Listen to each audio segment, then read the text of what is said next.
うちも映画館なのね。俺嫌な予感がする。我係歐兆峰個女歐嘉慧。你手揸個嘢喎，嗰隻啊？啊，海鮮啊！我批評我好叻㗎，不過湯圓未湯過。最好啦！喂，攞條魚過嚟啊！我拜神，拜神。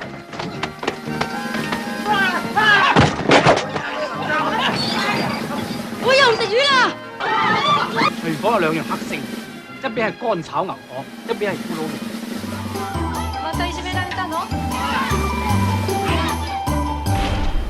すいません、私を弟子にしてください。突然この店を本物のラーメン屋にしたくなっちゃったんです。Bonjour à toutes et tous, bienvenue, vous écoutez Le Tambourin, l'émission podcast du Ciné Tambour, pour ce dernier podcast de l'année, puisque c'est la dernière séance déjà, c'est passé tellement vite. Et donc du coup pour ce dernier podcast, je suis accompagné de Arnaud. Salut. Et de Donatien. Salut. Et donc on va vous parler pour cette dernière séance intitulée Kung Fu, dans un premier temps du festin chinois de Choyark et dans un deuxième temps de Tampopo de Juzo Itami. Merci. Donc le festin chinois sorti en 1995, réalisé donc comme je le disais par Choyark. Dans ce film on retrouve un acteur qu'on avait déjà vu au tambour il y a quelques mois, à savoir Leslie Cheung, qu'on avait pu voir dans Happy Together de Wong Kar-wai, qui était un film d'un réalisateur hongkongais mais qui se passait en Argentine, mais cette fois-ci le film se passe bel et bien à Hong Kong. Hong Kong qui est un petit peu un des sujets principaux de toute cette période du cinéma hongkongais des années 80-90. Donc Leslie Cheung qui interprète le fils d'un mafieux qui fait pas grand chose de ses journées mais qui a envie de devenir cuisinier pour pouvoir voyager au Canada pour aller retrouver sa petite copine, et il se retrouve à devoir travailler dans un restaurant, et suite à ça arrive tout plein d'éléments rocambolesques. Le film part un peu dans tous les sens, le scénario c'est un peu j'arrive pas à trouver le bon mot, mais ça part un peu dans tous les sens quoi. Et il se passe plein de choses qu'on va détailler, mais avant ça, Donatien, toi qui connais bien Choyark, est-ce que tu peux nous parler un petit peu de sa carrière et de qui est Choyark ? Oui, tout à fait. Donc Choyark, réalisateur habitué de ces scénarios confus et difficiles à résumer. Donc Choyark, c'est un réalisateur hongkongais, probablement le réalisateur hongkongais, en tout cas à mon sens, le plus important sur une carrière quand même très longue, puisqu'il continue toujours à tourner des films. Donc il est né en 51 au Vietnam, donc d'une famille chinoise mais qui vivait au Vietnam.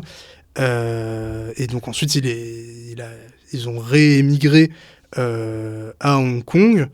Et donc après des études aux États-Unis, il a travaillé à la télévision hongkongaise, et c'est de là qu'il est arrivé à faire des premiers films dans les années 70, fin 70, et il s'est inscrit dans ce qu'on a appelé une nouvelle vague hongkongaise avec d'autres personnes, par exemple Anne Hui, immense réalisatrice hongkongaise aussi.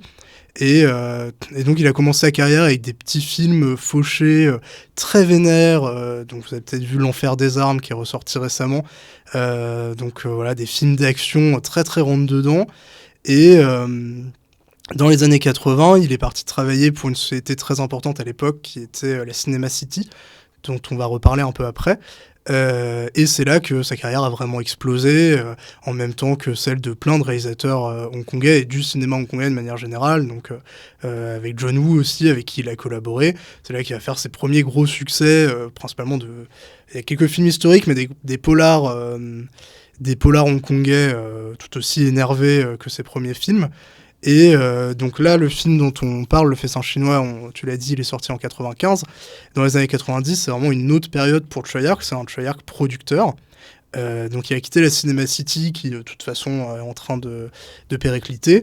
Et c'est là qu'il va réaliser des immenses succès populaires.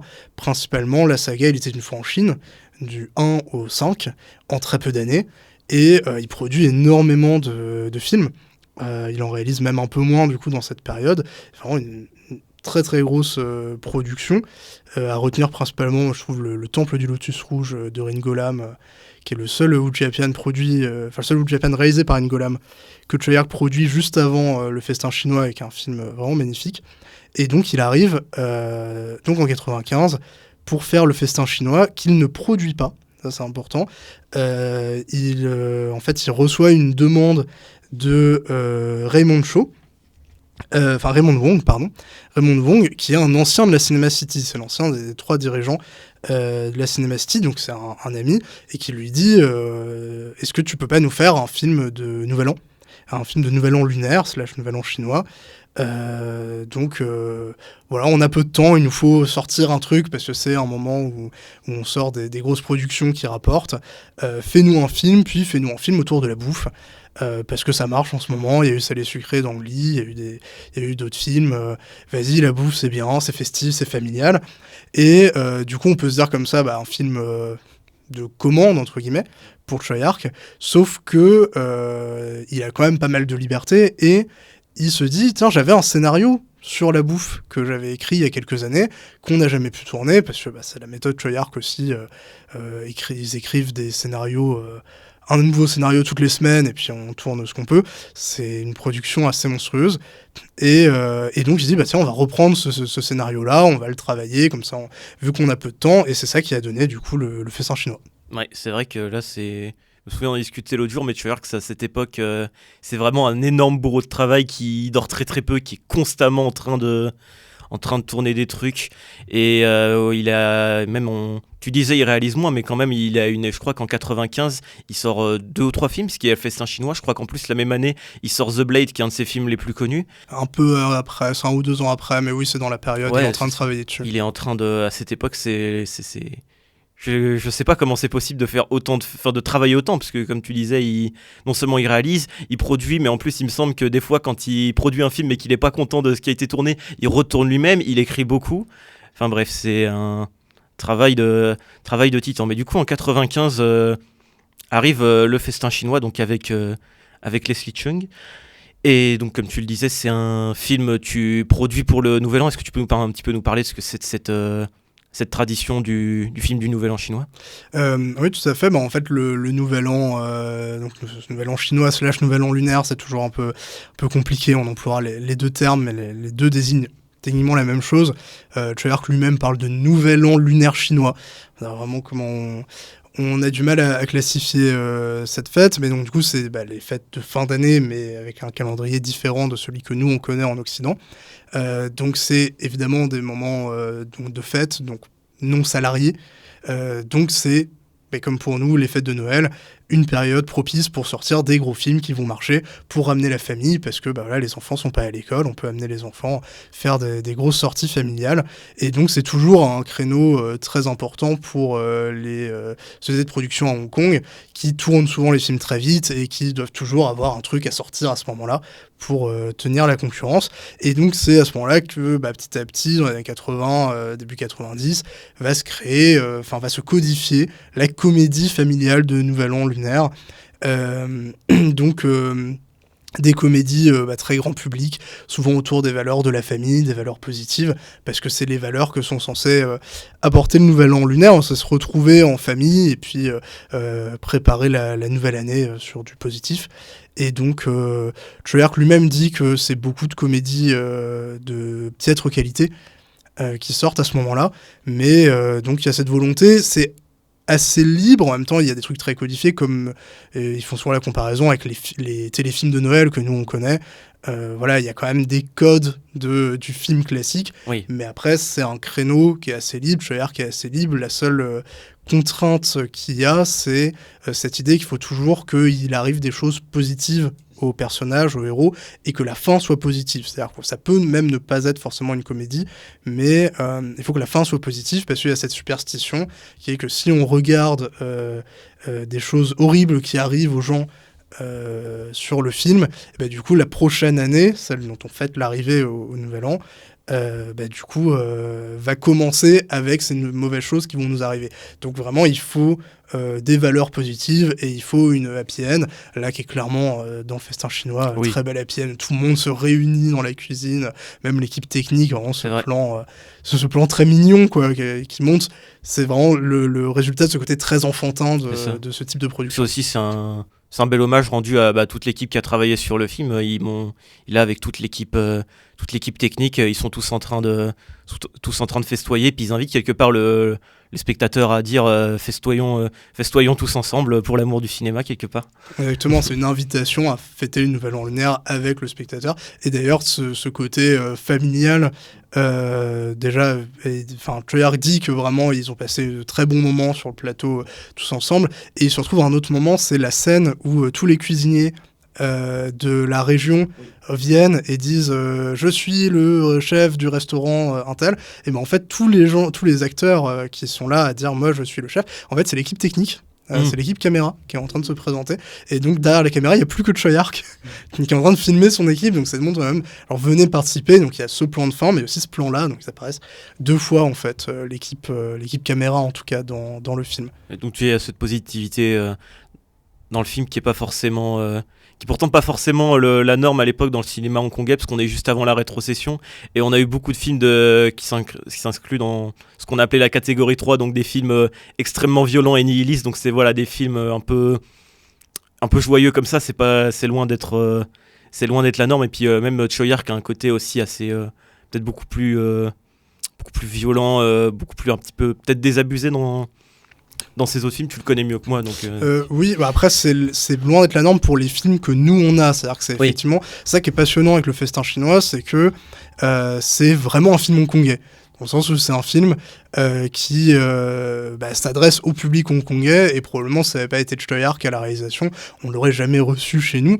On l'a reçu quand même assez tôt, et très, très rapidement un très beau DVD qui était sorti dans les années 2000. Donc c'est ça qui est passionnant, mais il y a toujours évidemment des comédies populaires à Hong Kong,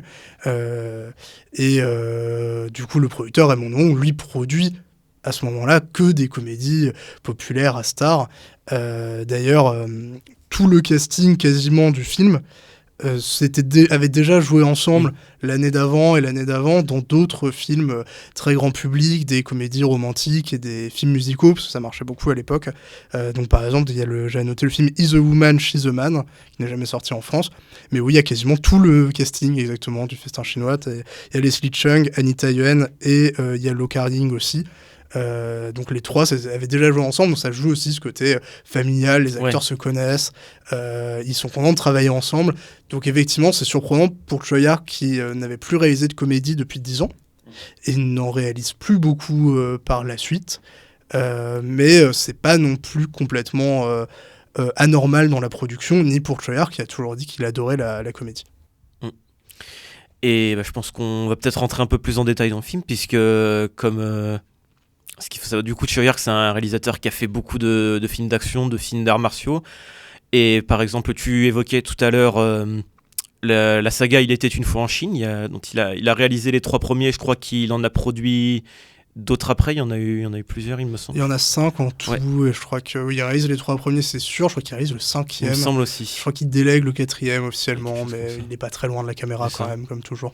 Et du coup, il a aussi réalisé, comme je le disais, The Blade, qui est un wuxia-pian qui est sorti à peu près au même moment, dans lequel d'ailleurs on retrouve deux acteurs qui jouent dans le festin chinois. J'ai oublié leur nom, je suis désolé. Je sais plus c'est lesquels non plus.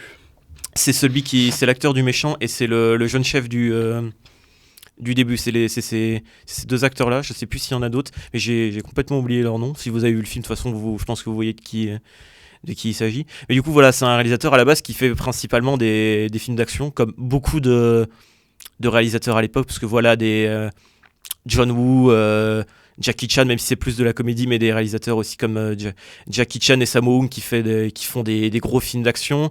Il y a Ringo Lam aussi, Johnny To avec un côté un peu plus froid, mais Treyarch, lui, il a ce côté peut-être très virtuose aussi, créatif dans sa mise en scène, et c'est quelque chose qui se ressent dans le festin chinois, puisque du coup il y a quand même une petite scène d'action classique entre justement les 2 acteurs que j'évoquais juste avant, qui est située à peu près au milieu du film, qui est très courte, qui dure 1 ou 2 minutes, mais ça nous donne à peu près une idée de ce que peut faire Treyarch dans ses autres films. Mais justement, ce qui est intéressant, c'est de mettre en parallèle de cette scène avec les scènes de cuisine, merci. Des scènes de cuisine qu'on retrouve, il y en a plusieurs dans le film, et à chaque fois il y a toujours cette créativité dans la manière de filmer. Il y a beaucoup de à beaucoup de plans de caméras différents, un montage très dynamique, beaucoup d'énergie, un côté très jouissif dans la mise en scène, si tu veux. Oui, tout à fait. En fait, ouais, c'est vraiment ce truc de filmer la bouffe, de filmer la nourriture. Genre, rien que le générique d'ouverture, il y a 1 milliard de plats, un espèce de travelling sur une table où il y a vraiment des assiettes de partout. C'est vraiment cette idée de donner faim. C'est vraiment ça qui passionnait Treyarch en faisant le film, c'est filmer la nourriture. Lui qui était un gros mangeur, apparemment un très mauvais cuisinier, mais un très gros mangeur. Un bon vivant. Exactement, ça, un bon vivant. Et donc du coup, ouais, c'est vraiment cette volonté-là. Je ne sais pas si c'est quelque chose qui parlait à Treyarch, mais Treyarch est quelqu'un qui aime beaucoup la pop culture et les mangas.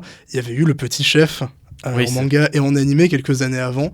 Je ne sais pas si ça lui parle, mais il y a, je trouve, cette volonté un peu commune de suresthétiser la nourriture et la cuisine. Il y a ce côté aussi quand il cuisine de détailler les comment à chaque fois quand il y a un personnage qui cuisine, il y a un autre personnage qui parle par-dessus en disant oh mon dieu, il utilise la technique secrète de je sais pas, il a mis les pattes dans l'eau ou de détailler détailler les... Exactement, ça c'est qui est très très drôle. La scène que j'adore, c'est ce moment où il y a le chef qui vient impressionner la galerie et puis tous les cuisiniers sont en mode ouais, s'il croit nous impressionner avec des nouilles sautées, c'est le plat que tout le monde sait faire. Oui, et t'as le vieux chef qui fait mais non, vous ne savez donc pas que les plats les plus faciles sont les plus compliqués à faire.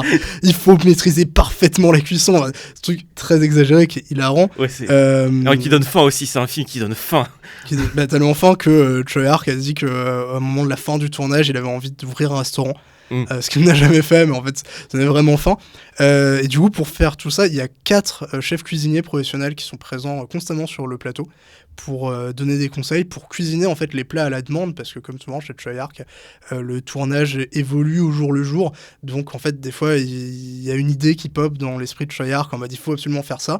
Et donc il faut qu'il y ait des gens sur place pour le faire directement. Et il faut savoir qu'il y a des plats dans le film, je ne saurais pas dire lesquels, mais qui en fait n'existent pas, qui viennent uniquement de l'imagination de Treyarch, qui sont faits en vrai. Tous les plats sont vraiment faits et mangeables, mais il y a des plats qui sont probablement très mauvais en fait. Mais l'idée c'était que ça rende beau, et sur les premiers jours de tournage ça a énervé Treyarch. Les chefs lui ont fait des plats ultra techniques et il a dit mais non, mais c'est pas appétissant.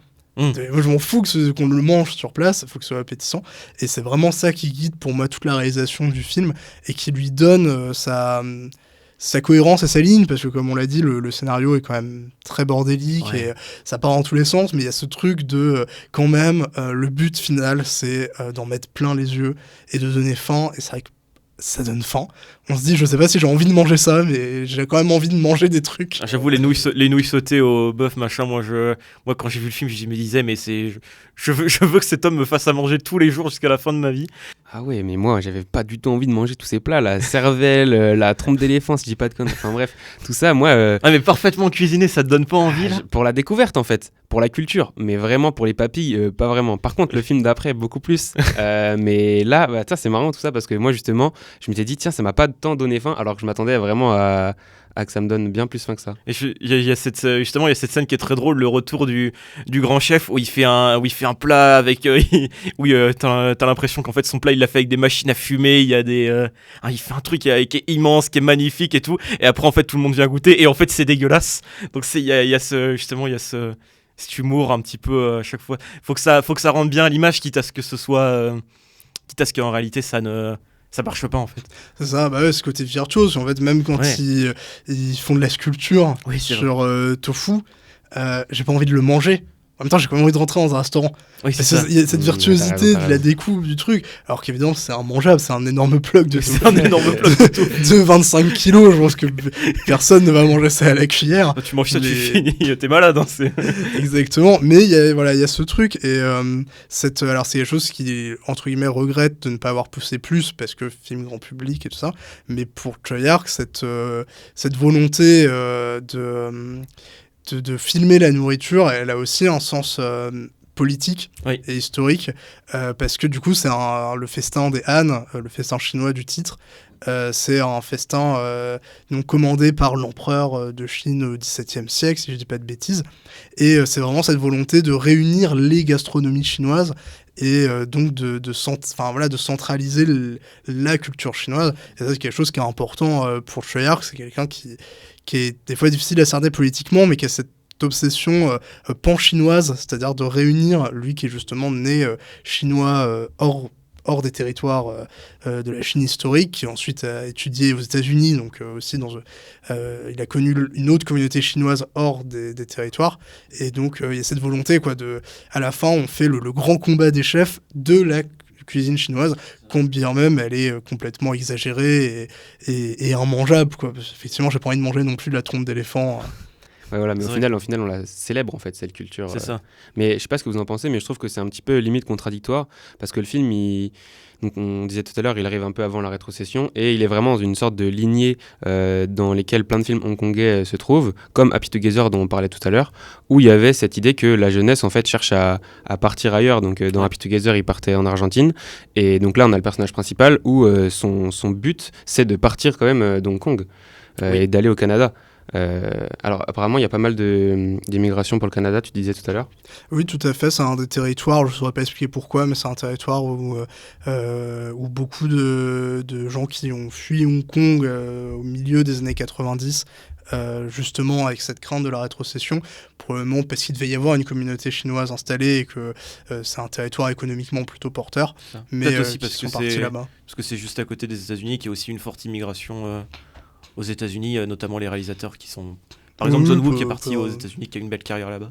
Potentiellement, beaucoup de techniciens du cinéma sont partis au Canada aussi, donc c'est pas anodin. Effectivement, il y a ça fait partie, ça s'ancre bien dans le réel.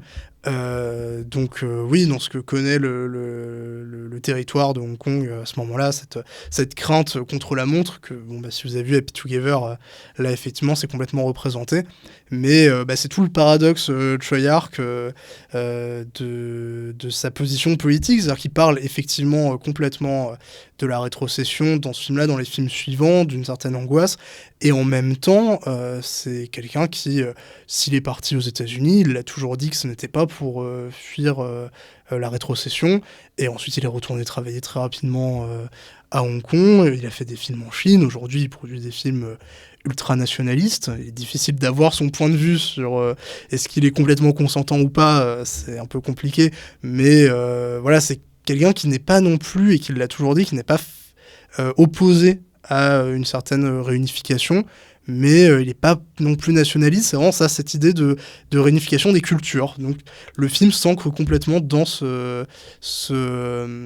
quotidien hongkongais, sans être un vrai propos nihiliste ou nostalgique comme peut l'être le film de Wong Kar-wai. C'est ça, parce qu'on s'en rend pas forcément compte, mais voir la Chine c'est très grand, il y a quoi, 2 milliards d'habitants je crois, et donc on s'en rend peut-être pas forcément compte quand on connaît pas bien la Chine, mais il y a énormément de communautés qui sont très différentes, qui parlent des dialectes différents, donc forcément c'est quand même fort cette idée de vouloir centraliser la culture et de se poser la question, mais est-ce qu'il y a une culture chinoise commune effectivement, ou est-ce que c'est juste un territoire sur lequel vivent tout un tas de peuples qui n'ont pas forcément de lien les uns avec les autres, quoi. Carrément. Puis, Bon, c'est pas 2 milliards, hein, c'est un peu moins. Oui, plus, j'ai dit ça. 1,3 million, 1,2 million, ou quelque chose. 1 milliard, pardon. Je sais plus. Mais effectivement, on pourrait se dire que quelque part, les craintes des réalisateurs hongkongais de l'époque étaient bien fondées, puisque après la rétrocession, le cinéma hongkongais a plus ou moins disparu. Je sais pas s'il y a encore vraiment une grosse production à l'heure actuelle à Hong Kong. Il y a au moment où on tourne, il y a les comment ça s'appelle, on va dire le marché du film de Hong Kong, pour dire vite, j'ai plus le nom exact, mais qui vient de se fermer. Donc il y a quand même un marché du film, oui. Donc il y a quand même des productions. Après, effectivement, quelle est l'indépendance, quel est le niveau d'indépendance des productions, c'est une autre question. Quelle est la possibilité pour des jeunes réalisateurs de faire des films plus indépendants, c'est effectivement une question très compliquée, on va pas la résoudre maintenant, mais il y a quand même toujours un cinéma, en tout cas grand public, un gros cinéma d'action à Hong Kong, qui est toujours porteur, mais sur le territoire asiatique, effectivement, nous, petits Français que nous sommes, on n'a plus vraiment de cinéma hongkongais qui vient jusqu'à nous. Malheureusement, parce que j'imagine qu'il y a sûrement des... Je sais pas si c'est forcément un cinéma qui est trouvable depuis la France ou s'il faut aller à Hong Kong directement pour voir les films, mais j'imagine qu'il doit peut-être y avoir des choses très intéressantes. Oui, probablement. Il y a forcément des choses intéressantes à voir dans toute cinématographie. Exactement. Ça fait combien de temps qu'on parle là? Ça fait déjà pas mal de temps. Je pense qu'on va pouvoir embrayer sur Tempopo. Donc Tempopo, sorti en 1985, réalisé par Juzo Itami, sur une jeune femme qui reprend un restaurant et dans lequel on suit une jeune femme qui reprend un restaurant et qui décide avec quelques amis à elle de tenter de...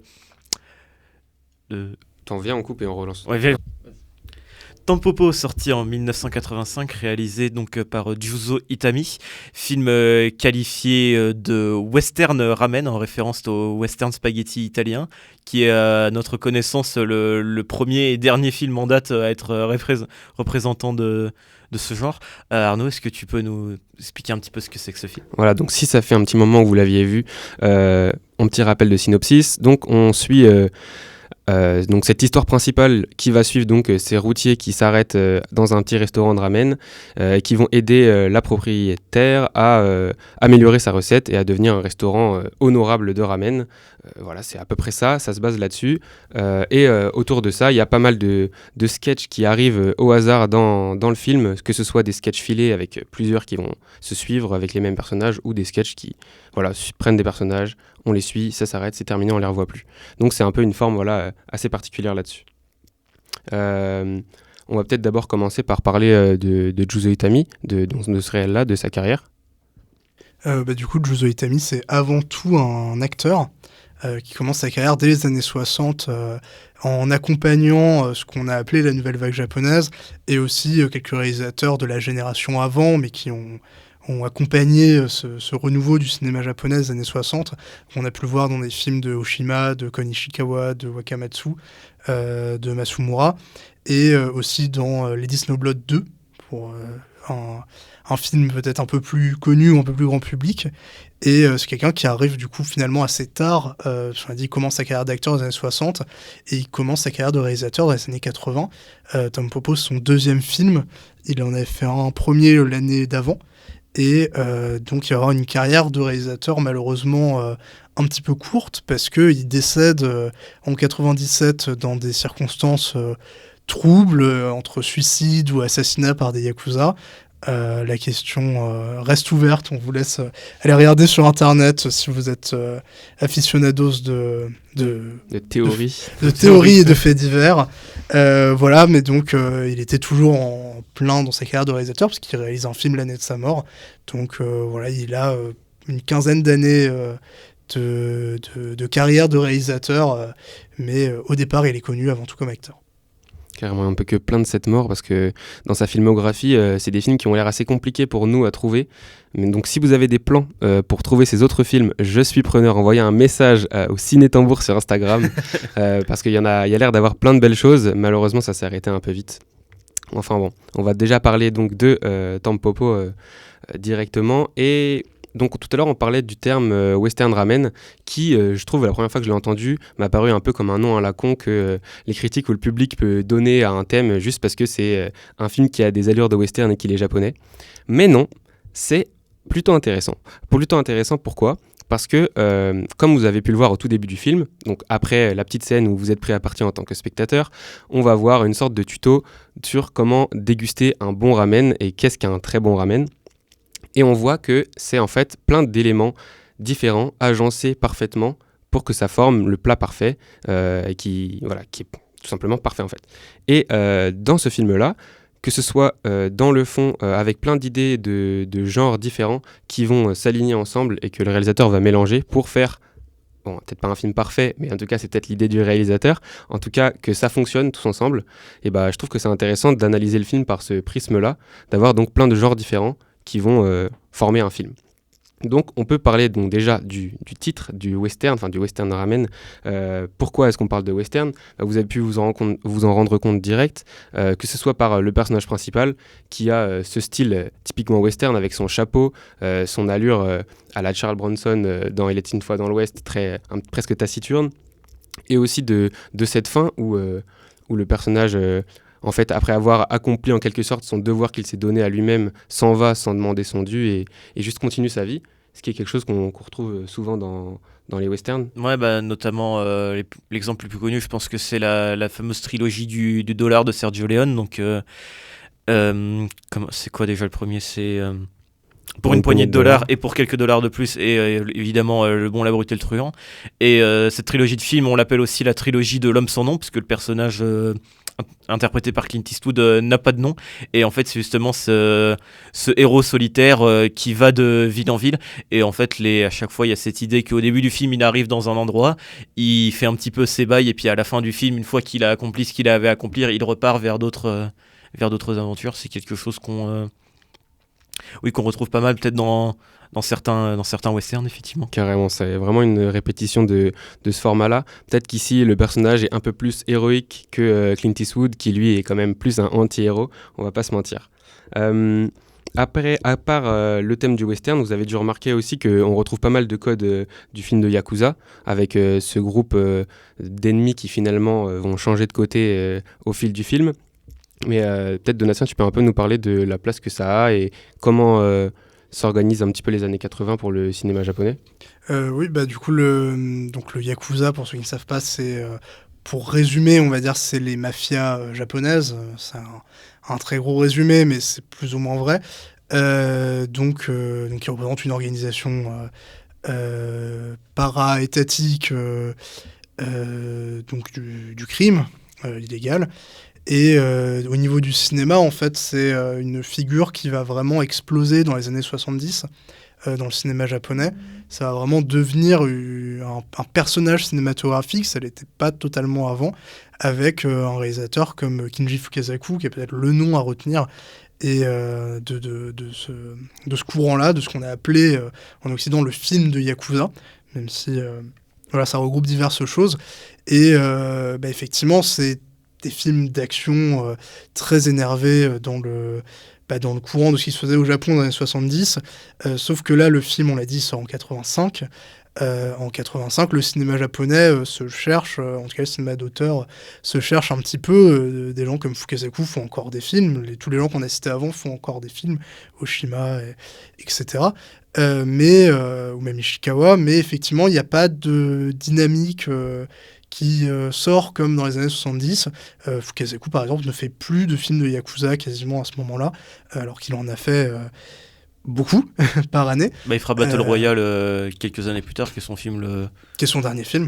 Mais on est déjà en 99-2000, c'est la fin donc bien plus tard, et on n'est pas complètement dans le Yakuza non plus. Donc c'est aussi, il y a ce truc de le Yakuza, c'est une figure cinématographique très importante au cinéma japonais, mais qui en 85 commence à être un petit peu désuète. Okay, donc on voit bien qu'il se nourrit un petit peu de toutes les formes qui l'ont précédé. Et on peut aussi citer le Pinkuega, donc le cinéma érotique japonais, qui a une grande place dans l'univers cinéma de cette époque-là également, ou plutôt un petit peu avant. Oui, pareil, un petit peu avant, mais on a dit qu'il avait travaillé pour un film avec Wakamatsu, peut-être avec Masao Adachi, l'auteur, en tout cas le plus connu de ce genre, parce que c'est pas forcément un genre à hauteur normalement, c'est du cinéma érotique, mais donc pareil, c'est quelque chose de la fin des années 60, début 70, qui est très populaire, en tout cas très important dans l'histoire du cinéma japonais. Je sais pas s'il est vraiment populaire, mais c'est à noter. Et donc on peut se dire que peut-être avec ce film-là, il vient faire des références en tant qu'en plus souvent ce que font les anciens acteurs qui deviennent réalisateurs. On peut penser, pour rester dans le même pays, à Kinuyo Tanaka, cette idée de faire référence à sa propre carrière et de remercier ses pairs et tous les réalisateurs qui sont là avant. Donc il y a quelque part un melting pot de ce qu'est ou de ce qu'était le cinéma japonais des années 70, et qui sort à un moment où, comme on l'a dit, le cinéma japonais cherche ses nouveaux repères. Ça, on est un peu dans un entre-deux, c'est-à-dire qu'on a les les réalisateurs que tu citais avant, mais aussi bien évidemment Kurosawa qui à ce moment-là entame la fin de sa carrière, avec notamment, je crois que Tampopo sort la même année que Ran, donc il est toujours là, mais il est sur le départ, et tous les autres réalisateurs. Et effectivement, on n'a pas encore toute la génération qui prendra le relais comme dans les années 90, avec les Kitano, les Miike et tous les autres. Donc effectivement, c'est intéressant cette idée de comment de reprendre tout ce qui a été fait avant, et puis de voir ce qu'on peut faire après pour de tout rassembler. Puis on va se demander, ok, qu'est-ce qu'on fait après, qu'est-ce qui arrive après dans le cinéma japonais, quoi. Carrément. Donc ouais, pour ces scènes donc, de cinéma érotique, je pense que vous avez gardé en tête tous ces sketchs filés avec ce couple, disons, à la sexualité gastronomique, et toutes ces scènes plutôt étranges qui vous ont peut-être surpris, peut-être choqué, ou même le générique de fin. J'imagine que vous en souvenez aussi, hein. Franchement, ce plan sur un enfant tétant le sein de sa mère pendant des minutes, c'est quelque peu surprenant.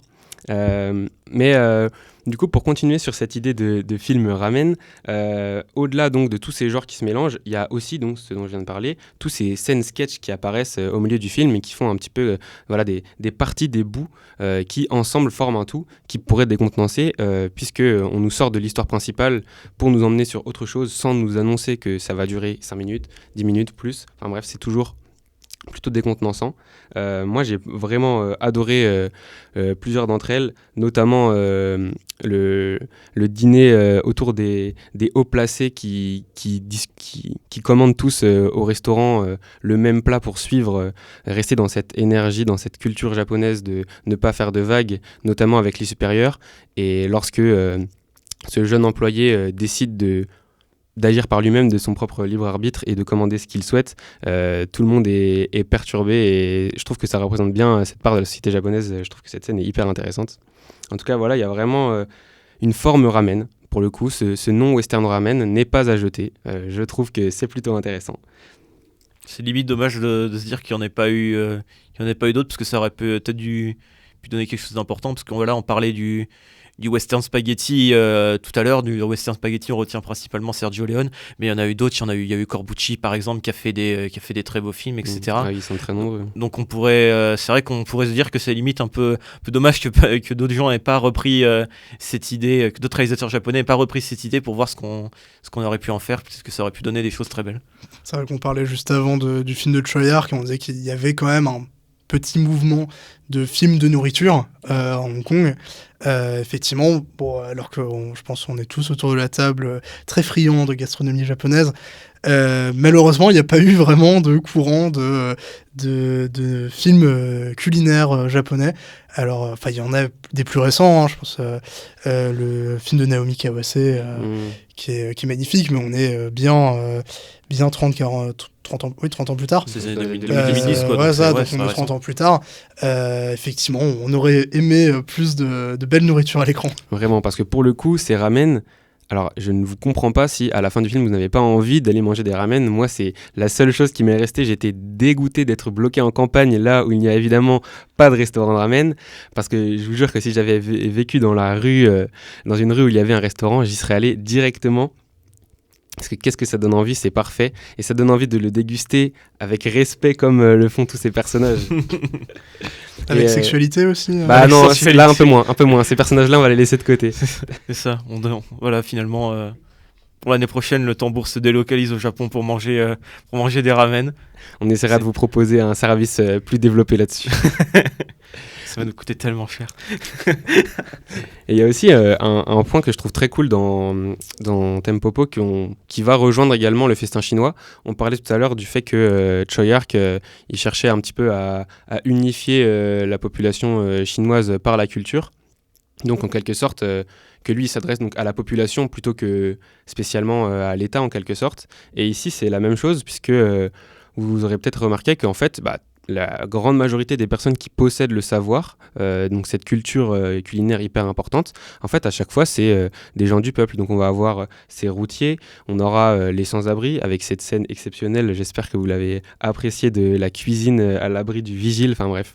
Que des bonnes idées comme ça, où ces personnages qu'on n'attendrait pas à avoir cette grande culture culinaire long en fait tout simplement, et c'est, je trouve, une belle déclaration d'amour à la population japonaise en fait, qui elle fait vivre sa propre culture. C'est ça, il y a surtout, on sait que le Japon c'est un pays qui est très attaché à la tradition, et puis justement ce côté de quelque chose qui se transmet, que le peuple japonais se transmet de génération en génération, et puis qui tente de perdurer au fil du temps. Vraiment, on pourrait chercher en fait dans quasiment toutes les scènes, hein, là quand j'essaie d'y repenser, à chaque fois, c'est pas forcément les hauts placés ou l'élite qui va posséder le savoir, comme je parlais tout à l'heure du sketch avec le dîner d'entreprise où c'est le jeune qui va en fait briller par sa culture et pas juste suivre les autres.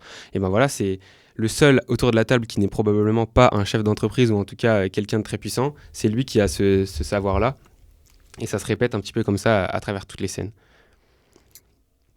En tout cas, moi, c'est un film que j'ai beaucoup apprécié. J'espère que vous aussi, vous avez apprécié pour cette dernière séance de l'année. Effectivement, déjà. J'espère que vous avez apprécié cette année même. Enfin, je ne sais pas si vous avez autre chose à ajouter, mais...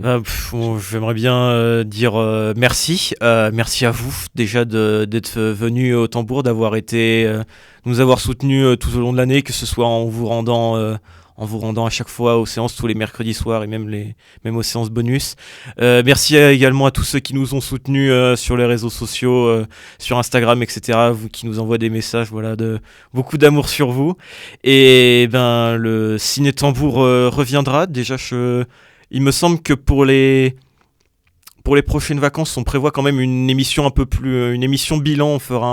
On essaiera un petit peu de revenir avec tout le groupe sur tout ce qu'on a fait cette année, etc. Puis sinon, le podcast reviendra en septembre avec une nouvelle équipe du coup, mais qui, on l'espère, sera tout aussi bien que nous. Ça va être compliqué, mais bon. Ouais, j'avoue, parce que c'est vrai qu'on est quand même beaucoup trop fort. Mais tout ça pour dire merci à vous de nous avoir suivis tout au long de cette année. Et puis, merci Arnaud et Donatien de m'avoir accompagné sur cette émission. Merci à toi. Merci à toi. Et à bientôt, et longue vie au Ciné Tambour. Ciao. Ciao.